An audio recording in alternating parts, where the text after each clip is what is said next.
ഇപ്പോൾ നമുക്കറിയാം നമ്മുടെ സംസ്ഥാനത്തിന്റെ ബജറ്റിലെ തുക വെച്ച് നമ്മൾ വികസന പ്രവർത്തനങ്ങൾ നടത്താൻ പോയാൽ അതിനൊരു പരിധിയുണ്ട്. കാരണം ശമ്പളവും പെൻഷനും മറ്റു കാര്യങ്ങളും ഒക്കെ കൊടുത്തു കഴിയുമ്പോൾ ഒരു ചെറിയ തുക മാത്രമാണ് വികസന പ്രവർത്തനങ്ങൾക്ക് ബാക്കി ഉണ്ടാവുകയുള്ളൂ. അവിടെയാണ് കിഫ്ബി എന്ന് പറയുന്ന അത്ഭുത സംവിധാനം 96 മുതൽ 2001 വരെ സംസ്ഥാനം ഭരിച്ച കെ നായനാർ സർക്കാർ കൊണ്ടുവരുന്നത്.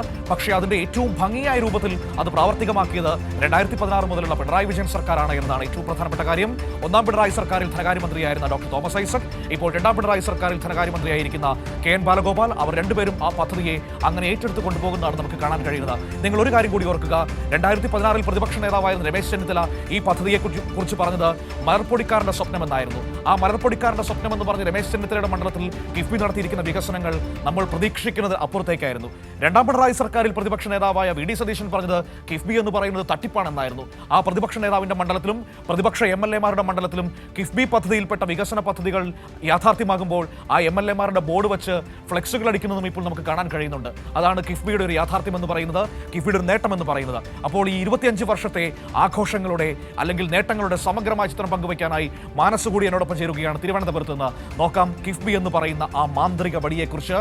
മനസ്സ, കിഫ്ബി എന്ന് പറയുന്നത് കേരളത്തിന്റെ ഒരു അത്ഭുതമാണ് എന്ന് നമുക്ക് പറയാം. കാരണം 1 ലക്ഷം കോടി രൂപയ്ക്കടുത്തുള്ള പശ്ചാത്തല സൗകര്യ വികസന പ്രവർത്തനങ്ങളാണ് കിഫ്ബി വഴി നമ്മുടെ നാട്ടിൽ യാഥാർത്ഥ്യമായിക്കൊണ്ടിരിക്കുന്നത്. അത് സമാനതകളില്ലാത്തൊരു ചരിത്ര നേട്ടമാണ് എന്ന് പറയേണ്ടി വരും. നമ്മുടെ ജീവിതത്തിന്റെ എല്ലാ മേഖലകളിലും കിഫ്ബിയുടെ ഒരു ചെറിയ പങ്കെങ്കിലും പതിഞ്ഞിട്ടുണ്ട് എന്നതാണ് വസ്തുതയും സത്യവും.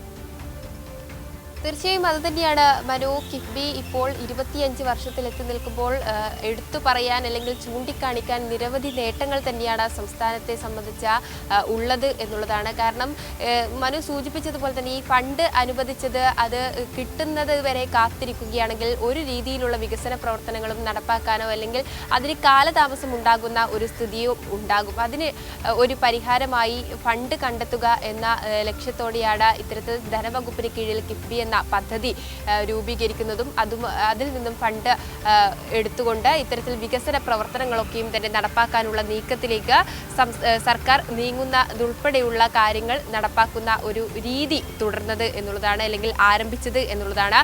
ആ രീതിയിൽ ഏറ്റവും എടുത്തു പറയാനുള്ള ഒരു കാലം എന്ന് പറയുന്നത് ഈ 2016 മുതൽ 25 വരെ എത്തി നിൽക്കുന്ന LDF സർക്കാരിന്റെ ഭരണം തന്നെയാണ്. LDF സർക്കാർ ഏത് രീതിയിലാണ് ഈ കിഫ്ബി പദ്ധതി വഴി സംസ്ഥാനത്തിന് അടിസ്ഥാന വികസനത്തിന് ഫണ്ട് കണ്ടെത്തിയതെന്നും അതോടൊപ്പം തന്നെ വിനിയോഗിച്ചതും എന്നതടക്കമുള്ള കാര്യങ്ങൾ ഇതിനോടകം തന്നെ നമ്മൾ പങ്കുവെച്ചു. അതിൽ നിന്നും തന്നെ വ്യക്തമാണ് എത്രത്തോളം നമുക്ക് ഈ കിഫ്ബി വഴി സംസ്ഥാനത്തിന് യോജ്യമായ രീതിയിൽ അല്ലെങ്കിൽ സംസ്ഥാനത്തിന്റെ ആവശ്യങ്ങളൊക്കെയും തന്നെ നിറവേറ്റാം എന്നുള്ളത്. കാരണം ഫണ്ട് എന്നതാണ് അടിസ്ഥാന ഘടകം എന്ന് പറയുന്നത്. ആ ഫണ്ട് അനുവദിക്കുകയും അത് കിട്ടുകയും ചെയ്യുക അല്ലെങ്കിൽ അത് കിട്ടുന്നത് വരെ കാത്തിരിക്കുകയും ചെയ്തത് ഏതായാലും കാലതാമസം എടുക്കുന്ന രീതി തന്നെയാണ്. അതിൽ ഒരു പരിഹാരം എന്ന രീതി തന്നെയാണ് ഇത്തരത്തിൽ കിഫ്ബി ഫണ്ട് എന്ന് പറയുന്നത്. ഏതായാലും 25 വർഷം എത്തി നിൽക്കുമ്പോൾ നിരവധി നേട്ടങ്ങളാണെന്ന് ഞാൻ സൂചിപ്പിച്ചിരുന്നു.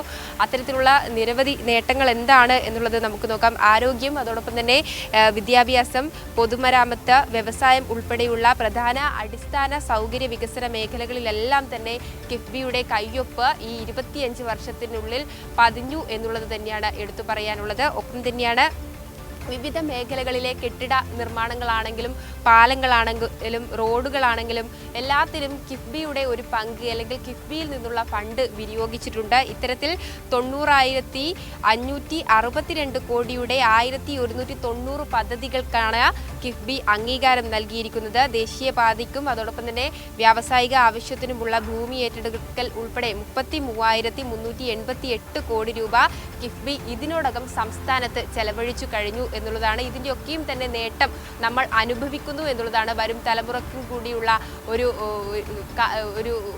കാര്യം കൂടിയാണ് ഇത് എന്നുള്ളതാണ്. കാരണം സംസ്ഥാനത്തെ വരുന്ന വർഷങ്ങളിൽ അല്ലെങ്കിൽ മറ്റ് രാജ്യങ്ങളെ സംബന്ധിച്ച് എത്രത്തോളം വികസിപ്പിക്കാൻ പറ്റും, എത്രത്തോളം വികസന പ്രവർത്തനങ്ങൾ നടത്താൻ പറ്റും എന്നതടക്കമുള്ള കാര്യങ്ങളാണ്. നമ്മുടെ റോഡുകൾ തന്നെ എടുത്തു നോക്കുകയാണെങ്കിൽ അതോടൊപ്പം തന്നെ പാലങ്ങൾ, അതിൻ്റെയൊക്കെയും തന്നെ നിർമ്മാണ പ്രവർത്തനങ്ങൾ, അതുമായി ബന്ധപ്പെട്ട് നമുക്ക് ലഭിക്കുന്ന കാര്യങ്ങളൊക്കെയും തന്നെ എടുത്തു നോക്കുകയാണെങ്കിൽ ഇതിൽ ഒരു കിഫ്ബിയുടെ പങ്ക് അല്ലെങ്കിൽ കിഫ്ബിയുടെ ഫണ്ട് വഴി ഈ പങ്ക് അത് വ്യക്തമാക്കുന്ന ഒരു കാര്യം തന്നെയാണ്. ഒപ്പം തന്നെയാണ് പൊതുമരാമത്ത് വകുപ്പിലാണ് ഏറ്റവും കൂടുതൽ വികസന പ്രവർത്തനങ്ങൾ കിഫ്ബി വഴി നടപ്പാക്കിയിട്ടുള്ളത്. അത് തന്നെയാണ് ഞാൻ സൂചിപ്പിച്ച റോഡുകളുടെ കണക്കാണെങ്കിലും പാലങ്ങളുടെ കണക്കാണെങ്കിലും സൂചിപ്പിക്കുന്നത്.